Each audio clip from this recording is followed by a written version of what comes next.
నన్ను గూర్చి మదిలోనే లేదాయరా, నన్ను గూర్చి మదిలోనే లేదాయరా, చింతించుచున్నానురా ఓ నరుడా, నిన్ను సృష్టించినందుకురా సంతోషము లేదాయరా ఓ నరుడా, సంతాపముందేనురా నామది సంతాపముందేనురా, త్రాగుబోతువి దొంగ వ్యభిచారివైనావు, మూగా బొమ్మలకిలా సాగిలా పడతావు, త్రాగుబోతువి దొంగ వ్యభిచారివైనావు, మూగా బొమ్మలకిలా సాగిలా పడతావు, ఆగమైపోతావురా ఓ నరుడా, అంతము నీకొస్తుందిరా ఓ నరుడా, అంతము నీకొస్తుందిరా, చింతించుచున్నానురా ఓ నరుడా, నిన్ను సృష్టించినందుకురా సంతోషము లేదాయరా ఓ నరుడా, సంతాపముందేనురా నామది సంతాపముందేనురా, నామది సంతాపముందేనురా. దేవుని స్తోత్రం. మనం ఇప్పటి వరకు హోషేయ గ్రంథము 10వ అధ్యాయము 12వ వచనం మనము చదువుకున్నాము. దీంట్లో మనకు దేవుని వాక్యం ఏం సెలవిస్తుందంటే, నీతి ఫలించినట్లు మీరు విత్తనం వేయుడి, ప్రేమను కోత మీరు కోయుడి, యెహోవాను వెదుకుటకు ఇదే సమయం గనుక ఆయన ప్రత్యక్షమై మీ మీద నీతి వర్షం కురిపించినట్లు ఇదివరకు ఎన్నడూను దున్నని బీడు భూమి దున్నుడి. అయితే ఇక్కడ మనకు వాక్యం ఏం సెలవిస్తుందంటే, నీతి ఫలించినట్లు మీరు విత్తనం వేయుడి అంటున్నారు. అంటే విత్తనం వేస్తే నీతి ఎట్లా ఫలిస్తుంది అంటే, మన క్రియలు ఏవైతే ఉన్నాయో దేవునికి ఇష్టానుసారంగా ఉన్నప్పుడు అప్పుడు అది నీతి అనే విత్తనము మనం వేసినట్టు అర్థం వస్తుంది అనమాట. నీతి ఫలించినట్లు మీరు ఏం చేయాలంట, విత్తనం వేయాలంట. విత్తనం అంటే మంచి కార్యము, ఒక మంచి క్రియ, ప్రేమ, త్యాగము, తర్వాత ఇంకా దయారసము, ఇవన్నీ కూడా మానవునికి ఇచ్చినటువంటి మంచి గుణ లక్షణాలు. మనం గల్తీ రాసిన పత్రికలో చూసినట్లయితే అక్కడ ఆత్మఫలాలు మనకు కనిపిస్తూ ఉంటాయి. ప్రేమ, సంతోషము, సమాధానము, దీర్ఘశాంతము, దయాళుత్వం, మంచితనం, ఆశ నిగ్రహం, విశ్వాసం, ఇవన్నీ కూడా ఆత్మఫలాలు. ఇవన్నీ కూడా మనం కలిగి ఉండాలని దేవుడు చెప్తున్నాడు అనమాట. అయితే ఇక్కడ ఏమంటుండంటే, నీతి ఫలించినట్లు మనం ఏం చేయాలంట, విత్తనం వేయాలంట. అయితే ఇక్కడ మరి నీతి అనంటే ఫస్ట్ మనకు ఉండేది ఏంటిదనంటే ప్రేమ. ఫస్ట్ ఆ యొక్క గల్తీ రాసిన పత్రికలో మనం చూస్తున్నాం, ఆత్మఫలం ఏమనగా ప్రేమ అని వస్తుంది. ఆ ప్రేమలోనే ఇవన్నీ ఇమిడి ఉంటాయి. ఏవి, సంతోషము, సమాధానము, దయాళుత్వము, మంచితనము, ఆశని, ఇవన్నీ కూడా ప్రేమ నుంచే మనకు వస్తూ ఉంటాయి అన్నమాట. అయితే ఇక్కడ మరి ప్రేమ అని మనం ఏం చేయాలి, దాన్ని ప్రేమ అను కోత మీరు కోయుడి అంటున్నాడు అనమాట.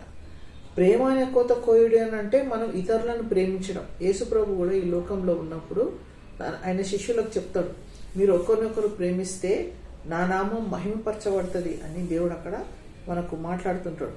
అయితే ఇక్కడ మనం 1 కొరింథీ పత్రికలో మనం చూసుకున్నట్లయితే, 1 కొరింథీ పత్రిక 14వ అధ్యాయము 1వ వచనంలో మనం చూసుకున్నట్లయితే ఇక్కడ ఏమన్నుంటే, ప్రేమ కలిగి ఉండుటకు ప్రయాసపడుడి అంటున్నాడు. ప్రేమ కలిగి ఉండడానికి మనం ఏం చేయాలంట, ప్రయాసపడాలన్నమాట. అంటే ప్రయాసము వేరు, మామూలుగా ప్రేమించడం వేరు. అంటే ఇప్పుడు మనము కొంతమందిని ప్రేమిస్తూ ఉంటాం. మనకు ఎవరైతే ఇష్టం ఉన్నారో వాళ్ళని మనం ఎక్కువ ప్రేమిస్తూ ఉంటాం. మనకు ఎవరైతే ఇష్టం లేదో వాళ్ళని ప్రేమించాం మనం. అంటే వాళ్ళు ఒకవేళ మన ఇంటికి వచ్చినప్పుడు కానీ, లేకపోతే మనము సహవాసములకు వెళ్ళినప్పుడు కానీ, ప్రేయర్కి వెళ్ళినప్పుడు కానీ, ఒకవేళ వాళ్ళు కనిపిస్తే మనము ఏదో నవ్వనట్టు నవ్వి అంటే ఎక్కువ సంతోషంగా వాళ్ళతోని హృదయపూర్వకంగా మనం మాట్లాడటము మనము చూడం. మనమే కాదు, ఎవరైనా కానీ మనుషులు ఇష్టం లేనటువంటి వారితో వాళ్ళు కలవరు, మాట్లాడరు. అయితే ఇక్కడ మనకు దేవుని వాక్యం ఏం సెలవిస్తుంది? ప్రేమను కోత మీరు కోయుడి అంటే ఎక్కడెక్కడైతే నువ్వు ప్రేమ పంచుకుంటావో ఎక్కడ నువ్వు, అందుకని యేసు ప్రభు మనకు ఏం చెప్తున్నారు? కొండ మీద ప్రసంగంలో మత్తయి సువార్త 5వ అధ్యాయంలో ఏమని చెప్తున్నారు అంటే, మిమ్మల్ని ప్రేమించిన వారిని మీరు ప్రేమిస్తే ఏం ఫలితము? మిమ్మల్ని ఎవరైతే ద్వేషిస్తారో వాళ్ళని మీరు ప్రేమించాలి అని దేవుడు చెప్తారు. అది పంట కోయడం అంటే మరి మనల్ని ఎవరైతే ప్రేమించడం లేదో వాళ్ళని మనం ప్రేమించడమే మరి ఈ ప్రేమ అనే పంట మనము కోస్తున్నాం అన్నమాట. ఏది నీతి ఫలించినట్లు మీరు విత్తనము, ఈ విత్తనం అంటే ఏది ప్రేమ విత్తనం మనము కోసినట్టు అనమాట. యెహోవాను వెతుకుటకు ఇదే సమయం. అంటే యెహోవాను మనం వెతకాలి అని అంటే ముందు మనం కనబడే మనిషిని మనము ప్రేమించాలి. నువ్వు కనబడే మనిషిని ప్రేమించినట్లయితే కనబడని దేవుని నువ్వు ప్రేమించలేవు. కాబట్టి ఇక్కడ దేవుడు ఏమంటుడు? ఫస్ట్ మీరు నిన్ను వాళ్ళే నీ పొరుగు వాన్ని ప్రేమించాలంటుడు. తర్వాత అందరినీ కూడా ఈ లోకంలో నీకు ఎవరెవరైతే వస్తారో కుటుంబ విషయంలో కావచ్చు, ఆఫీస్లో కావచ్చు, ఇరుగు పొరుగు వారు కావచ్చు, చర్చ్లో కావచ్చు, అయితే ఇన్ని రకాలుగా నువ్వు వెళ్ళినప్పుడు అక్కడక్కడ అంతా కూడా నీ యొక్క వ్యక్తిత్వము కనిపిస్తూ ఉంటుంది. నువ్వు ఎవరితో ఏ రీతిగా మాట్లాడినావు అనేది ప్రతి ఒక్కరు కూడా గ్రహిస్తూ ఉంటారు అనమాట. అయితే ఇక్కడ మరి యెహోవాను వెతుకుటకు ఇదే సమయం అంటే ఏంది? మనం ఎప్పుడైతే ప్రజలతోని మంచిగా మాట్లాడి వాళ్ళ యొక్క అవసరాలను బట్టి మనం మాట్లాడి వాళ్ళని ప్రేమించినట్లయితే మనం ఏంటంట దేవుణ్ణి వెతికినట్టు అర్థం అన్నమాట అక్కడ. అయితే ఇంకేమంటుండు? యెహోవాను వెతుకుటకు ఇదే సమయం గనుక ఆయన ప్రత్యక్షమై మీ మీద నీతి వర్షం అంటే మన యొక్క గుణ లక్షణాలు, మన యొక్క క్యారెక్టర్, మన యొక్క బిహేవియర్ ఎప్పుడైతే దేవునికి ఇష్టంగా ఉంటుందో అప్పుడు నీతి వర్షం దేవుడు కురిపిస్తాడు అనమాట. అంటే దేవుడు మనకు నీతి వర్షం కురిపించడం అంటే ఆశీర్వాదాలు మన మీదకి రావడం. అంటే ఆ ఆశీర్వాదము ఎన్నో రకాలుగా ఉంది. ఇప్పుడు ఆశీర్వాదం నేను ఎక్స్ప్లెయిన్ చేయడం లేదు, కానీ నీతి వర్షం దేవుడు మన మీద కుమ్మరించాలని అంటే దేవుని ఆజ్ఞకు మనము లోబడాలి. తర్వాత ప్రత్యక్షం మీద నీతి వర్షం కురిపించినట్లు ఇదివరకు ఎన్నడూ దున్నని బీడు భూమి దున్నుడి అంటే ఇప్పుడు కొన్ని స్థలాలలో మనం ప్రేమించేటటువంటి పరిస్థితి ఉండదు. ఇప్పుడు కొన్ని వాక్యాలు మనం చూసుకున్నట్లయితే అక్కడ కొన్ని పరిస్థితులను బట్టి మనం ఇతరులను ప్రేమించలేని పరిస్థితి కూడా మనకు జరుగుతుంటది. కానీ దేవుడు ఏమంటుండు? బీడు భూమిలో దున్నుడు అంటుడు. ఏమంటుండు? ఇదివరకు ఎన్నడూ దున్నని బీడు భూమి అంటే బీడు భూమి అంటే ఎట్లుంటది? రాళ్ళు, రప్పలు, తర్వాత హార్డ్ సాయిల్ ఉంటుంది అనమాట. అయితే అక్కడ మనము ఏమి కూడా విత్తనాలు వేయలేము. విత్తనాలు వేస్తే ఏమవుతుంది? దానికి అది మొలవదు. రాళ్ళతోనే అది అడ్డం వచ్చేసి అణిగిపోతుంది అనమాట. ఏదైతే వేరు వస్తుందో అది వేరు అణిచివేయబడుతుంది. అయితే బీడు భూమి దున్నాలంటే మనం ఏం చేయాలి? దాన్ని మొత్తము క్లీన్ చేయాలి. క్లీన్ చేసిన తర్వాత అప్పుడు మనము విత్తనాలు వేస్తే అవి మొలకలు ఎత్తుతాయి. అయితే బీడు భూమి అని అంటే నేను ఇప్పుడు వాక్యం చూసుకుంటున్నాం కదా, దాంట్లో నేను మీకు వివరిస్తాను. దేవునికి స్తోత్రం. అయితే ఇప్పుడు ఇంకా అదే హోషేయ గ్రంథంలో 8వ అధ్యాయము 7వ వచనంలో మనం చూసుకున్నట్లయితే 8వ అధ్యాయం 7వ వచనం, వారు గాలిని విత్తి ఉన్నారు గనుక ప్రళయవాయువు వారికి కోత యగును. విత్తినది పైరు కాదు, మొలక కాదు, పంట ఎత్తినది అది పంటకు వచ్చిన ఎడల అన్యులు దాన్ని తినివేతురు. అయితే కొంతమంది ఏం చేస్తున్నారు అని అంటే మంచి విత్తనాలు వేయడం లేదు. అంటే ప్రేమ అనే పంట లేకుంటే నీతి అనే పంట కోయడం లేదు, వేయడం లేదు. వేస్తే అది మనకి ఏమవుతుంది? దేవుని యొక్క ఆశీర్వాదం మనకు కలుగుతూ ఉంటుంది. అయితే ఇప్పుడు దేవుని ఆశీర్వాదం కావాలని నిలువెల్లా ఎప్పుడు కూడా మనం ఆలోచన చేస్తుంటారు. ఎవరైతే నీతిమంతులు ఉన్నారో, దేవుని యందు భయభక్తులు కలిగి ఉన్నారో, ఇప్పుడు మనం కీర్తనలు 1వ అధ్యాయం మనం చూసుకున్నట్లయితే దుష్టుల ఆలోచన చొప్పున నడవక పాపుల మార్గమున నిలవక అపహాసకులు కూర్చుండు చోటను కూర్చుండక యెహోవా ధర్మశాస్త్రమందు ఆనందించుచు దివారాత్రం దాన్ని ధ్యానించువాడు ధన్యుడు అంటుండు. అంటే ఎప్పుడైతే ఆ వాక్యం, దేవుడిచ్చినటువంటి వాక్యం మనం ధ్యానించుకుంటూ ఉండి మనకి ఏం ఆశీర్వాదం వస్తుందని మనం ఎదురు చూస్తే మనం ఖచ్చితంగా నీతి అనే పంట కోయడానికి ప్రయత్నిస్తాం. అంటే ప్రేమిస్తాం ఇతరులని, దేవుని వాక్యానికి మనము లోబడతాం అన్నమాట. అయితే ఇక్కడ మరి ఎవరైతే దేవుని వాక్యానికి లోబడకుండా వాళ్ళ ఇష్టానుసారంగా జీవించినట్లయితే ఇక్కడ ఏం జరుగుతుందంట, వారు గాలిని విత్తి ఉన్నారు. అంటే ఏం చేస్తారంట, వాళ్ళు గాలిని విత్తుతారనమాట. గాలి అంటే ఏంటిది? గాలి ఎక్కడి నుంచి వస్తుందో ఎక్కడికి పోతుందో మనకు తెలియదు గనుక ప్రళయవాయువు వారికి కోతయగును. అంటే గాలిని విత్తినప్పుడు ప్రళయవాయువు అంటే ఏంటిదంటే, ఇప్పుడు పెద్ద తుఫాను వర్షం వచ్చినప్పుడు ఏమవుతుందంటే ఆ గాలి విండ్ అంటారు, దాన్ని ఇంగ్లీష్లో విండ్ అంటారు. ఆ విండ్ ఎంత స్పీడ్లో పోతుంది అని అంటే 100 km/h పోతుంది అని మనకు న్యూస్లో తెలుస్తూ ఉంటుంది. 100 km/h అంటే ఈ విండ్ అనేది వస్తుంది అనమాట. ఇప్పుడు వీళ్ళు ఎవరైతే దేవునికి అయిష్టంగా ఉన్నారో, దేవునికి భయభక్తులుగా లేకుండా ఉండి ఏం చేస్తారంట, వీళ్ళు గాలిని విత్తి ఉన్నారంట. ఉట్టి గాలి అంటే చెడు గాలి విత్తినప్పుడు ఏమవుతుందంట, ప్రళయవాయువు అంటే ఏదైతే విండ్ తుఫాను తీసుకొస్తుందో, ఇప్పుడు ఈ వర్షము ఎట్లొస్తుంది అని అంటే భయంకరమైన గాలితోటి మేఘాలు అటు ఇటు పోతా ఉంటాయి అన్నమాట. అయితే ఈ విండ్ ఎటువంటి విండ్? అది ప్రళయము అని అంటే అది ఏదో డేంజర్, మనుషులకు అది ఒక నష్టం కలిగించేటటువంటి ప్రళయ వాయువు వారికి కోతయగును. విత్తినది పైరు కాదు. అంటే అక్కడ వీళ్ళు గాలి విత్తుతారు కనుక అక్కడ ఏమవుతుందంట, వాళ్ళు పండించినటువంటి పంట అంతా గాలికి మొత్తం కొట్టుకొని పోతుందంట. ఇంకా ఏమైనా మిగిలితే ఏమవుతుందంట, వాళ్ళకు విత్తినది పైరు కాదు, మొలక కాదు, పంట ఎత్తినది ఇది పంటకు వచ్చిన ఎడల అన్యులు దాన్ని తినివేతారు. అంటే ఇప్పుడు వీళ్ళు ఏం చేస్తారు, ఒక చెడును విత్తుతారు, గాలిని విత్తుతారు. విత్తినప్పుడు ఏమవుతుంది, ప్రళయం వచ్చి అది మొత్తం కొట్టుకొని పోతుంది. కొట్టుకొని పోయిన తర్వాత మిగిలింది ఏమైనా ఉంటే అన్యులు వచ్చి దాన్ని తినేస్తారు. అంటే నీకు దాంట్లో నుండి ఏది కూడా లాభం అనేది రాదు. ఎందుకు? నువ్వు ఎటువంటి పంట వేస్తున్నావు? అనీతి పంట. అంటే అనీతితో ఉన్నటువంటి, నీతి లేనటువంటిది నువ్వు పండిస్తున్నావు అన్నమాట. ఆ భూమిలో నువ్వేం పండిస్తున్నావు? నీతి లేనిది, గాలి నువ్వు పండిస్తున్నావు. కాబట్టి ప్రళయము అక్కడ వచ్చి దాన్ని తీసుకొని పోయినట్టు మనం చూస్తున్నాం. కాబట్టి మనము చెడు అనంటే ఇతరులను ద్వేషించడము, ఇతరుల మీద కోపం పెట్టుకోవడము, అసహించుకోవడము, గొడవలు పడడము, ఇవన్నీ కూడా ఏంటి అన్నమాట, నీతి అనే వర్షం అసలు కాదు. ఇవి గాలిని విత్తుతుంటాయి అన్నమాట. అయితే ఇక్కడ యోబు గ్రంథంలో మనం చూసుకున్నట్లయితే, యోబు గ్రంథం 4వ అధ్యాయం 8వ వచనం.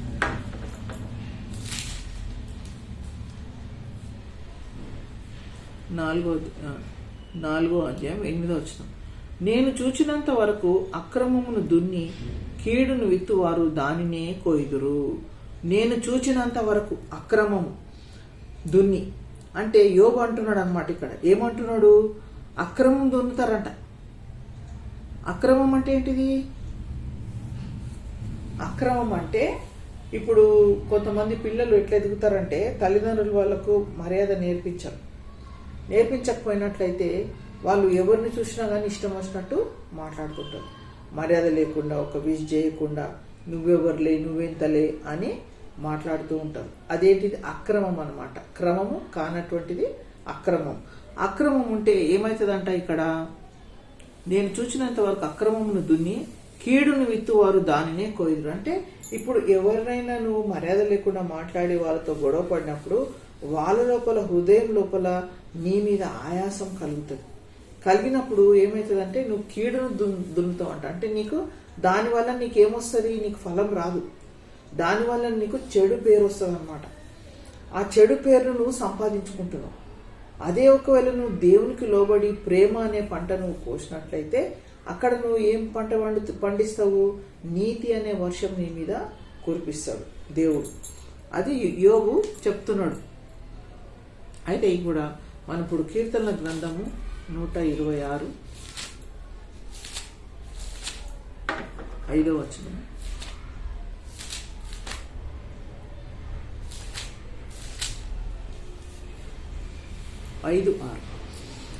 ఇక్కడ మరి కన్నీళ్లు విడిచుచు విత్తువారు సంతోషగానంతో పంట కోసెదరు.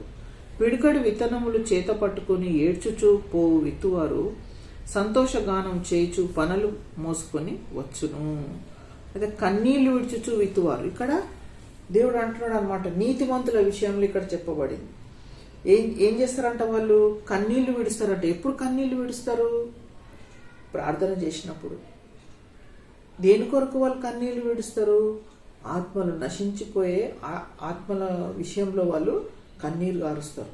కార్చినప్పుడు అప్పుడు వాళ్ళకి ఏమో దొక్కుతుంది అంటే సంతోషగానంతో వాళ్ళు పంట కోస్తారు. అంటే ఎప్పుడైతే కన్నీటి ప్రార్థన మనం చేసినట్లయితే అది మనం సంతోషంతో మనం పంట కోస్తాం. ఇంకొక మాట ఏమంటుండంటే పిడికెడు విత్తనం అంటే ఇంతే. పిడికెడు విత్తనములు ఏమవుతుంది? చేత పట్టుకొని ఏడ్చుచూ పోవు విత్తువారు. అంటే ఇప్పుడు మనం కొన్ని విత్తనాలు ఉన్నాయనుకో, అది మనం చాలా కొద్ది స్థలాలలో చల్లితే ఏమవుతుంది? చాలా ఎక్కువగా పంట మనకు వస్తుంది. అయితే ఈ విత్తనాలు చల్లుకుంటూ దుఃఖిస్తారంట వాళ్ళు. అంటే సువార్త చెప్పడం, అనేకుల కొరకు మరి యేసుప్రభు మరణించిండని మనం ఏం చేయాలి? సువార్త చెప్పినప్పుడు, దేవుని యొక్క ప్రేమ పంచుకున్నప్పుడు ఈ పిడికెడు విత్తనాలు మనం చల్లినట్లు అవుతుంది. తర్వాత ఈ విత్తనాలు పట్టుకొని ఏడుచు అంటే ఇంటికి వచ్చిన తర్వాత సువార్త ప్రకటించిన తర్వాత ఎవరెవరైతే సువార్త విన్నారో ప్రభువా వీళ్ళందరూ కూడా రక్షింపబడాలని మనం కన్నీరు గార్చి ప్రార్థన చేసినప్పుడు అప్పుడు ఏమవుతుందంట? సంతోషగానం చేయుచు పనులు మోసుకొని వచ్చును. అంటే సంతోషం అంటే వాళ్ళందరూ కూడా రక్షణ పొందుతారు. రక్షణ పొందుకొని మళ్ళీ కావలసినటువంటి పంట ఇంటికి వస్తుంది. అంటే దాని అర్థం ఏంటిదంటే ఇప్పుడు నిజంగానే పంట మన ఇంటికి రావడం అని కాదు దాని అర్థం. అంటే కావలసినంత ఆత్మలు మనం దేవునిలోకి నడిపించడానికి దేవుడు మనకు సహాయం చేస్తుంటాడు. ఎప్పుడు? నువ్వు కన్నీటితో విత్తినప్పుడు. కన్నీటి అంటే కన్నీటితో నీతి అనే వర్షము మనకు వస్తుంది. కన్నీటితో నువ్వు పంట కోసినప్పుడు, కన్నీటితో నువ్వు పిడికెడు విత్తనాలు చల్లినప్పుడు, కన్నీటితో నువ్వు అనేక ఆత్మల కొరకు మొరపెట్టినప్పుడు అప్పుడు ఏమవుతుంది? నీకు కావలసినంత పంట నీకు వస్తుంది. అంటే కావలసినంత ఆశీర్వాదము నీ ఇంటి మీద దేవుడు కురిపిస్తాడనమాట. అయితే చూడండి, అక్కడ మనకు హోషేయ గ్రంథంలో ఆ మాట కూడా మనకు దేవుడు చెప్తున్నాడు. ఇక్కడ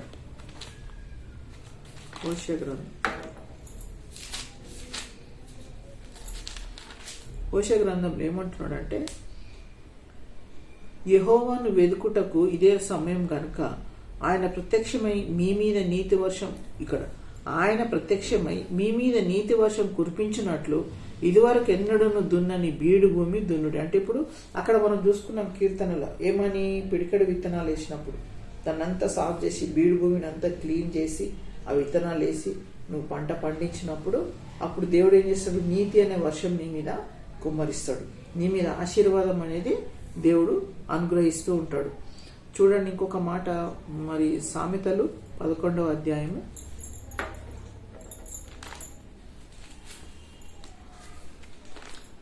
18వ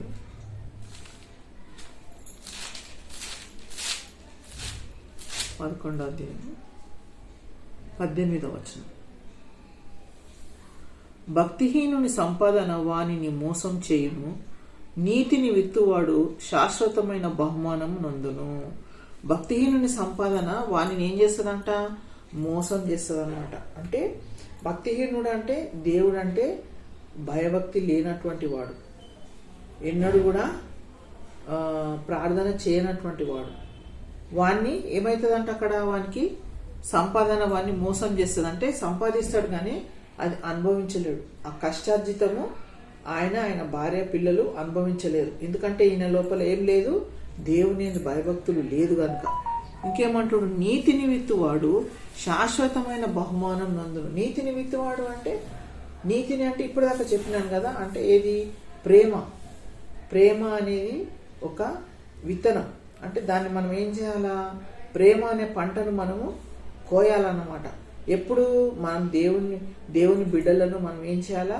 ఇతరులను మనం ప్రేమించే, అంటే మనము ఎప్పుడైతే మనం ఇతరులను ప్రేమించి మనం తగ్గించుకొని దయా కనికరం కలిగి ఉన్నామో అప్పుడు మనకేం చేస్తాడు దేవుడు? నీతి అనే వర్షం మన మీద కుమ్మరిస్తాడు. అట్లనే ఇక్కడ కూడా నీతిని విత్తువారు శాశ్వతమైన బహుమానం. అంటే దేవుడు మనకి లోకంలో ఎన్నో బహుమానాలు ఇస్తుంటాడు.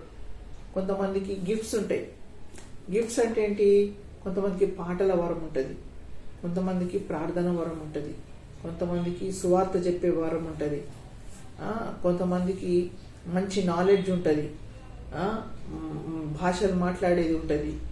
ఎన్నో బహుమానాలు ఉన్నాయి మనకు. అయితే దేవుడిచ్చేటటువంటి ఈ బహుమానము శాశ్వతంగా మనతో ఉంటుంది అనమాట. మళ్ళీ తీసుకోడు దేవుడు, అది ఆయన యుద్ధకు అది తీసుకోడు. ఇప్పుడు మనం ఎవరికైనా బర్త్డే గిఫ్ట్ ఇస్తే మళ్ళీ మనం అది రిటర్న్ తీసుకోము, వాళ్ళకు మనము పూర్తిగా ఇచ్చేస్తాం అనమాట. అట్లనే దేవుడు మనకి ఏదైనా బహుమానం ఇచ్చినట్లయితే మనకు జీవితాంతం అది ఆ బహుమానము ఉండిపోతుంటుంది అనమాట. అయితే ఇప్పుడు గలతీ రాసిన పత్రిక చూడండి ఒక మాట. గలతీ రాసిన పత్రిక 6వ అధ్యాయం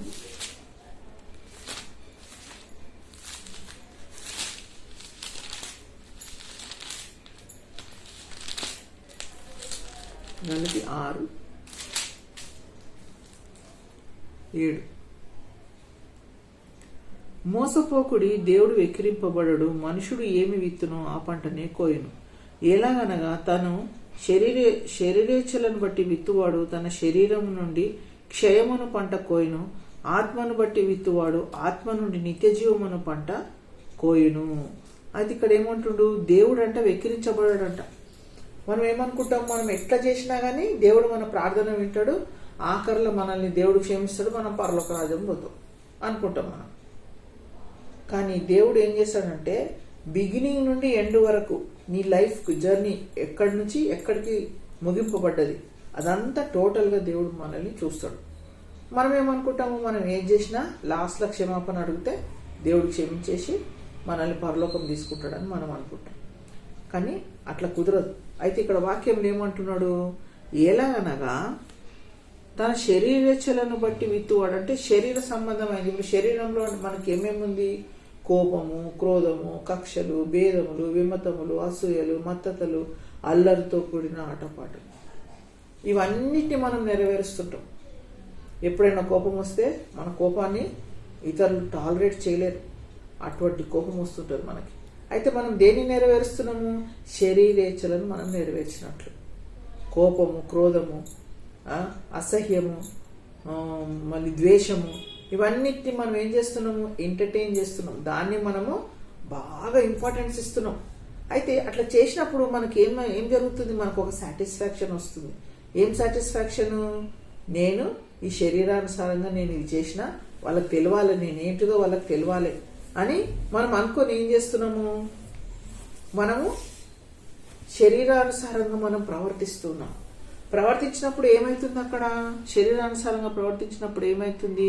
శరీరం అనే పంట వస్తుంది. శరీరం అంటే ఏంటిది? శరీరం అంటే ఏంటిది చెప్పండి. రోమీలకు రాసిన పత్రిక 8వ అధ్యాయం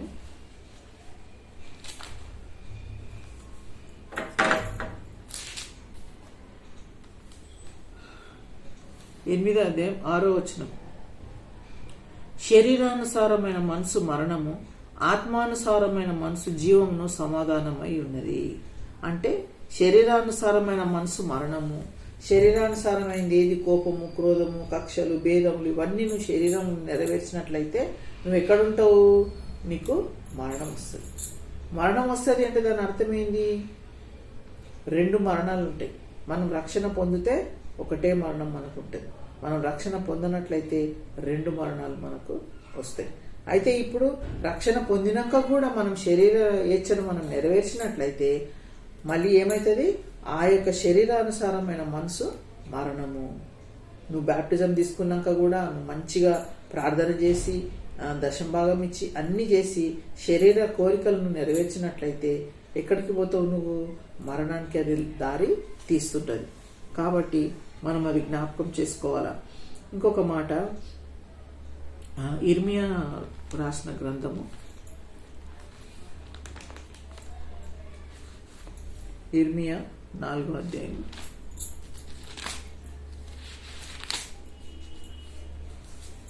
4:3. యూదా వారికిని యెరూషలేము నివాసులకును యెహోవా ఇలాగు సెలవిచ్చుచున్నాడు, ముళ్ళ పొదలలో విత్తనములు చల్లక మీ బీడు పొలములను దున్నుడి.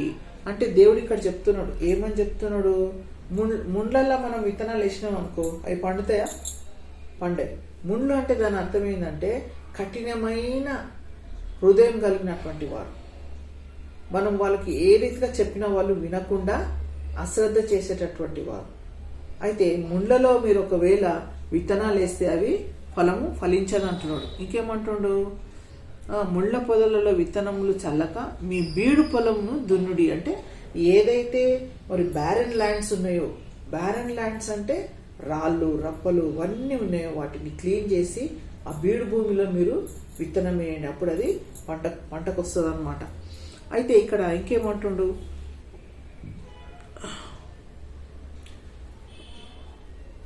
అవిధేయులై ఉండుట మానుకొని మీ దుష్టక్రియలను బట్టి ఎవడును ఆర్పివేయలేనంతగా నా ఉగ్రత అగ్ని వలె కాల్చకున్నట్లు యూదా వారలారా యెరూషలేము నివాసులారా యెహోవాకు లోబడి ఉంటాడు. ఏమంటాడు? దేవునికి మనం లోబడి ఉండాలి.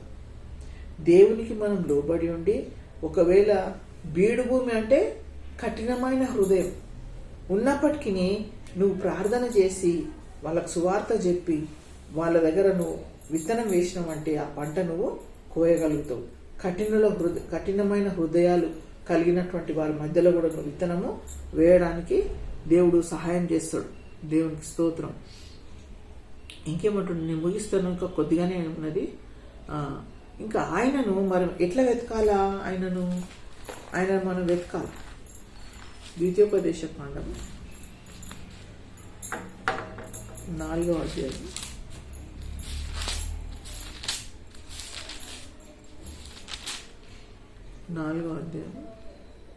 29వ వచనం. అయితే అక్కడ నుండి నీ దేవుడైన యెహోవాను మీరు వెతికిన ఎడల నీ పూర్ణ హృదయంతోను నీ పూర్ణాత్మతోను వెతుకున్నప్పుడు ఆయన నీకు ప్రత్యక్షమగును. అయితే ఎప్పుడైతే మనం దేవుని వెతుకుతామో, దేవుడు నాకు కనబడాలా, దేవునితో నేను మాట్లాడాలా, దేవుణ్ణి నేను చూడాలా అని పూర్ణ హృదయంతో పూర్ణ ఆత్మతో మనం దేవుని వెతికినట్లయితే ఆయనను మనము చూడగలుగుతాం. ఈ సంగతులన్నీ నీకు సంభవించిన తర్వాత నీకు బాధ కలుగునప్పుడు అంత్యదినములలో నీవు నీ దేవుడైన యెహోవా వైపు తిరిగి ఆయన మాట వినిన ఎడల నీ దేవుడైన యెహోవా కనికరం గల దేవుడు గనుక నిన్ను చేయి విడువడు, నిన్ను నాశనం చేయడు, తాను నీ పితరులతో ప్రమాణం చేసిన నిబంధనను మర్చిపోడు. అయితే ఇక్కడ మరి దేవుని వాక్యం మనకు సెలవిస్తుంది. ఏమంటుండు? నీకు సంభవించిన తర్వాత నీవు నీ దేవుడైన యెహోవా వైపు నువ్వేం చేయాలా? సంపూర్ణంగా తిరగాలన్నమాట. తిరిగి ఇంకేం చేయాలా? ఆయన మాట వినాల. ఆయన మాట విన్నందుకు ఏమైతుంది? ఆయన కనికరం గల దేవుడు కనుక ఆయన ఎప్పుడు కూడా నిన్ను విడిచిపెట్టాడు. అయితే మనం ఒక్క అడుగు మనం ముందేస్తే దేవుడు ఏం చేస్తాడంట? 10 అడుగులు ముందేసి మన దగ్గరికి వస్తాడు. మనం ఏమనుకుంటాము? మనం చేస్తున్న ప్రార్థన దేవుడు వింటాడా అని మనం అనుకుంటాం. ఇప్పుడు అన్యులు ఏం చేస్తారు? ఒక విగ్రహాన్ని పెట్టుకొని దాన్ని పూజ చేస్తారు. అంటే అది ఆ విగ్రహము మా మొర వింటుంది, మా ప్రార్థన వింటుంది అని వాళ్ళు అనుకుంటారు. కానీ నిజానికి అది ఏమీ వినదు. కానీ మన దేవుడు జీవం గల దేవుడు. అంటే మనకు కండ్లిచ్చిన దేవుడు కానకుంటాడా? చెవులిచ్చిన దేవుడు వినకుంటాడా? మనం దేవుని చూడలేకపోతున్నాం, కానీ దేవుడు మనల్ని చూడగలుగుతున్నాం. కాబట్టి దేవుడు చూసేలాగున మనం ఎక్కడున్నా కానీ, ఎక్కడి నుంచి నువ్వు ప్రార్థన చేసినా కానీ దేవుడు మన ప్రార్థన వింటాడు. దేవునికి స్తోత్రం. అయితే తాను నీ పితరులతో ప్రమాణం చేసిన నిబంధనను మర్చిపోవడం అనమాట. దేవుడు ఏం చేస్తాడు? ఎప్పుడైతే మనకు దేవుడు వాగ్దానం చేస్తాడో ఆ వాగ్దానాన్ని మర్చిపోకుండా దేవుడు మనకు సహాయం చేస్తాడు. దేవునికి స్తోత్రములు. ఒక 2 మాటలు ఉన్నాయి. కీర్తనల గ్రంథం 22వ అధ్యాయం 26వ వచనం.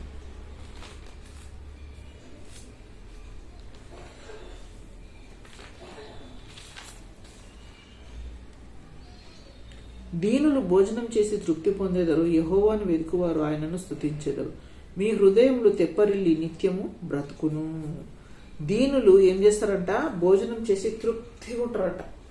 దీనులు అంటే ఎవరు? తగ్గింపు ఉన్నటువంటి వారు. వాళ్ళు భోజనం చేస్తే వాళ్ళు ఎట్లుంటారంట? వాళ్ళు తృప్తిపరచబడుతుంటారు. యెహోవాను వెదుకువారు ఆయనను స్తుతించెదరు. మీ హృదయములు తెప్పరిల్లి నిత్యము బ్రతుకునంటే ఎప్పుడు కూడా మనం సంతోషంగా ఉంటాం. ఎందుకు? దేవునికి మనం లోబడుతున్నాం కనుక, దేవునితో మనం సహవాసం చేస్తున్నాం కనుక మనము సంతోషంగా జీవించడానికి దేవుడు మనకు సహాయం చేస్తాడు. ఇర్మియా గ్రంథము 29వ అధ్యాయము 13వ వచనం. 29:13. మీరు నన్ను వెదకినెడల పూర్ణ మనసుతో నన్ను గూర్చి విచారణ చేయనెడల మీరు నన్ను కనుగొందురు. నన్ను నేను మీకు కనపరుచుకొందును. ఇదే యెహోవా వాక్కు. అయితే ఇక్కడ ఏమంటుండు దేవుడు? మీరు నన్ను వెదకినేడల అంటే మనం ఎట్లా వెతకాల దేవుణ్ణి? మన ఇంట్లో ఏదైనా గోల్డ్ ఆర్నమెంట్ పోయింది అనుకోండి, మనం ఏం చేస్తాము? అన్ని వెతుకుతాం. ఇంట్లో అన్ని రూమ్స్ వెతుకుతుంటాం. ఎట్లా వెతుకుతాము? జాగ్రత్తగా. అది దొరకాలన్న రీతిగా మనం వెతుకుతాం. దొరికింది, లేకపోతే లేదు, అది పోతే పోని అనుకుంటామా? మనం అనుకోం. ఎందుకంటే అది వాల్యుబుల్ ఆర్నమెంట్. మనకు ప్రాబ్లం ఉంటే దానివల్ల మనకు డబ్బులు వస్తాయి. అయితే అంతకన్నా ప్రాముఖ్యమైనటువంటి వాడు దేవుడు. ఆయనను ఎట్లా వెతకాలంట? మీరు నన్ను వెతికినెడల పూర్ణ మనసుతో నన్ను గురించి విచారణ చేయనెడల నన్ను కనుగొందురు. అంటే మనం నిజంగా ఆశతో మనం ప్రార్థన చేయాలి. దేవుడు మన ప్రార్థన వింటున్నాడు అనే ఉద్దేశంతో మనం చేయాలి.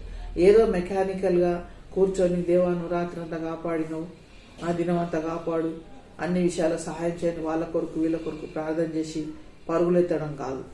దేవునితో మనం ఏం చేయాలా? మనము మాట్లాడాలి. ప్రార్థన చేయడం అంటే దేవునితో మనము మాట్లాడటం. వాక్యం చదవడం అంటే దేవుడు మనతో వాక్యం ద్వారా మాట్లాడటం. అయితే మరి మనం దేవుని ఎట్లా తృప్తిపరుస్తున్నాం? మనం వెతికినట్టు దేవుడు మరి తెలుసుకుంటున్నాం. దేవునికి అర్థమవుతుందా మన లోపల ఎంత ఆశ ఉన్నది, ఆయనను మనం ఎంతగా వెతుకుతున్నాం అనేది మనం ఎప్పుడన్నా ఆలోచన చేసినామా? మనం ఏం వెతుకుతాము? ఎప్పుడు ఎన్ని ఫ్యాషన్స్ వచ్చినాయి, ఎట్లా మరి ఇప్పుడు ఏ మోడల్స్ నడుస్తున్నాయి, ఏ ఫ్యాషన్స్ నడుస్తున్నాయి, ఎట్లా ఉంటే బాగుంటుంది, సొసైటీలో ఎట్లా ఉంటే బాగుంటుంది, ఇవి మనం చూసేటి. కానీ ఆయనను వెతికేవారు చాలా అరుదు, చాలా తక్కువ. అయితే ఇక్కడ మరి యెషయా గ్రంథము 45వ అధ్యాయము 8వ వచనం ఆఖరిగా. యెషయా గ్రంథము 45:8. ఆకాశ మండలము నీతిని కురిపించినట్లు అంతరిక్షమా మహావర్షము వర్షించుము. భూమి నెరలు విడిచి రక్షణ ఫలించినట్లు భూమి నీతిని మొలపించునుగాక. యెహోవా నగు నేను దాన్ని కలుగజేయుచున్నాను. అయితే ఇక్కడ మనకు అవసరమైన వర్షము ఇదే అన్నమాట. అంటే ఇది దేవుడు మనకు కురిపిస్తున్నటువంటి ఆత్మవర్షం. ఇదే కఠిన హృదయాలు బద్దలు చేసి నిర్ణయం అనే విత్తనాల వల్ల ఏకైక మార్గం. ఇదే మనం నీతిగా న్యాయంగా ప్రవర్తించేలా. అంటే ఈ వర్షం ఎప్పుడు పడుతుంది అంటే మనం నీతితో, దేవుని మీద ఆశతో, ఆసక్తితో మనం వెతికి ఆయనని కనుగొని ఆయనకు మనం ప్రార్థన చేసి ఆయన వాక్యం మనము విని లోబడినప్పుడు అప్పుడు ఇలాంటి వర్షం మనకు వస్తుంది. ఆకాశ మండలం నీతిని కురిపించినట్లు అంతరిక్షమా మహావర్షం వర్షించుము. భూమి నెరలు విడిచి రక్షణ ఫలించినట్లు భూమి నీతిని మొలిపించునుగాక. అంటే భూమి ఏం చేస్తుంది అంటే పంటను మొలిపిస్తుంది మనం చూస్తే. కానీ ఇక్కడ ఏం కనిపిస్తుందంటే నీతిని మొలిపిస్తుంది అంట. ఎందుకు? మనం దేవునికి లోబడినందుకు అది నీతి మొలిపిస్తుంది అన్నమాట. అయితే మనము న్యాయంగా ప్రవర్తించేలా దేవుడు మనల్ని చూస్తాడు అనమాట. అయితే ఇలాంటి అన్ని కూడా మనము ఏం చేయాలా? దేవుడు మనకు నీతి వర్షం కురిపించాలంటే ఆయన నీతి వర్షం కురిపించేదాకా మనం ఏం చేయాలా? ఆయన ఆజ్ఞలకు లోబడాలి. ప్రేమ అనే విత్తనం మనం వేయాలి. ఎక్కడికి వెళ్ళినా కానీ ప్రతి ఒక్కరిని మనం ప్రేమించాలా. తర్వాత మనల్ని ద్వేషించే వారిని మనం ప్రేమించాలా. మనం లోపల మన హృదయంలో ఏవి కూడా కపటం అవి పెట్టుకోకూడదు. అయితే ఇవన్నీ మనం పాటించినట్లయితే ఇప్పటివరకు మనము చూసుకున్న వాక్యాలన్నీ మనము మరి చూసుకున్నట్లయితే మరి ఏదైతే వాక్యం దేవునికి లోబడాలని ఉన్నదో ఆ వాక్యానుసారంగా మనం జీవించినట్లయితే దేవుడు మనకు ఏం చేస్తాడు? నీతి వర్షం కురిపిస్తాడు. మనకు శాశ్వత కాలం ఉండేటటువంటి బహుమానాలు మనకు అనుగ్రహిస్తాడు. దేవుడి కొద్ది వాక్యము దీవించిన ప్రార్థన చేసుకుంటాం.